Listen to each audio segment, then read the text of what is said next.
300 years, humans thought they were alone in the Koprulu sector. They were wrong.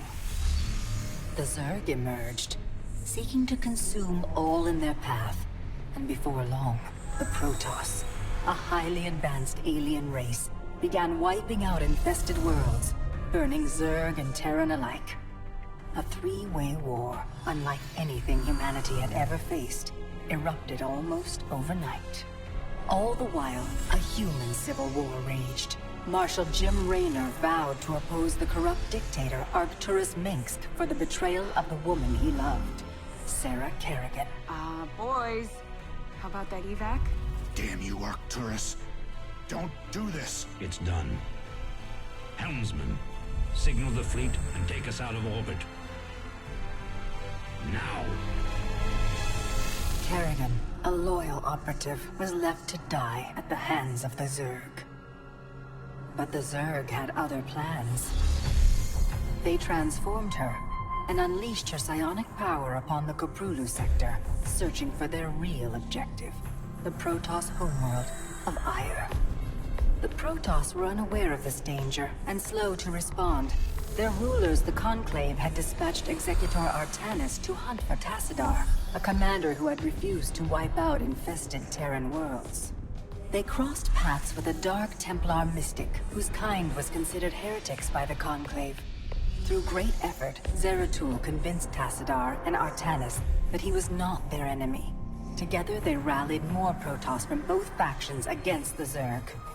Despite the Conclave's fury, they achieved significant victories against the Swarm. But when Zeratul struck down one of the Overmind's Cerebrates, his own mind was left vulnerable. From his thoughts, the Overmind gleaned Aiur's true location, and the Swarm descended upon the Protoss homeworld with all their might and fury. It was Tassadar who kept the Templar from extinction that day. Using the power of both the Templar and the Dark Templar, he sacrificed himself to kill the Overmind. Aiur was lost, but Artanis led the survivors to the Dark Templar's homeworld of Shakuras. Old prejudices were set aside. The Templar were now in the Dark Templar's debt. Without the Overmind, the Swarm fractured. Kerrigan sought control of all the Zerg, even enlisting the aid of old friends and enemies like Raynor, Minsk, and Zeratul. Once her rule was uncontested, the Queen of Blades betrayed them all. Billions of humans and Protoss were killed. The Zerg stood unchallenged, but to the relief of all, the war seemed to end there. Zeratul suspected the Zerg had fallen under the control of dark forces. He uncovered prophecies stating that an ancient entity, Amon, was attempting to merge Protoss and Zerg lifeforms into an unholy hybrid, and that this evil might already have control of Kerrigan and her power. It was during this time that Executor Artanis, hailed as a hero, was made leader of both the Templar and the Dark Templar. As Hierarch, Artanis united both factions, and promised to one day reclaim the glory they had lost on Aiur. Raynor had vowed to see Kerrigan dead, but his retaliatory strike failed. Even his rebellion against Manx's tyranny proved ineffective against the Dominion's propaganda machine. But with the arrival of old friends and mysterious new allies, Raynor revived his campaign against the Dominion, scoring major victories on multiple fronts.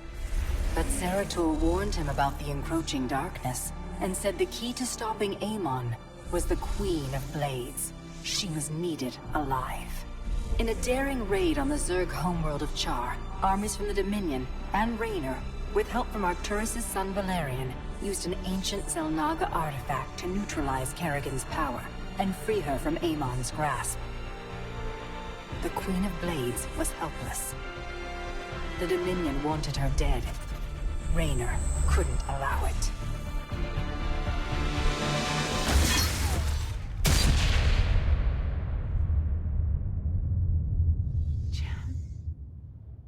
It's okay. I got you. Valerian Minsk offered them sanctuary, but his father could not let this opportunity pass. During the raid, Kerrigan and Raynor were separated. Kerrigan escaped, while Raynor... He was briefly interrogated and summarily executed. Kerrigan sought vengeance. She set out to reclaim her position as Queen of Blades. With Zeratul's guidance, Kerrigan gathered the Zerg broods and ruled the swarm once again. Only this time, free. The killing will never stop. Until Minsk is dead. Kerrigan began dismantling the Dominion's military, one mission at a time. To her surprise, she learned that Raynor was still alive. She charted a course to Korhal, Minsk's stronghold. Despite encountering his best troops and traps, she personally ended his life. But there was little time to celebrate. Amon's plans were still unfolding. Kerrigan left Raynor to rebuild, while she hunted her true enemy. Raynor and Valerian Minsk set about reforming the Dominion, with a just government. With the Zerg and Terrans quelled, Hierarch Artanis saw an opportunity. He declared that the unified protoss, Templar and Dark Templar alike, would retake Aiur. Any dissenting voices went unheard amid the hope for reclamation. Zeratul set off alone, searching for the truth, hoping against hope that the Hierarch was not making a terrible mistake.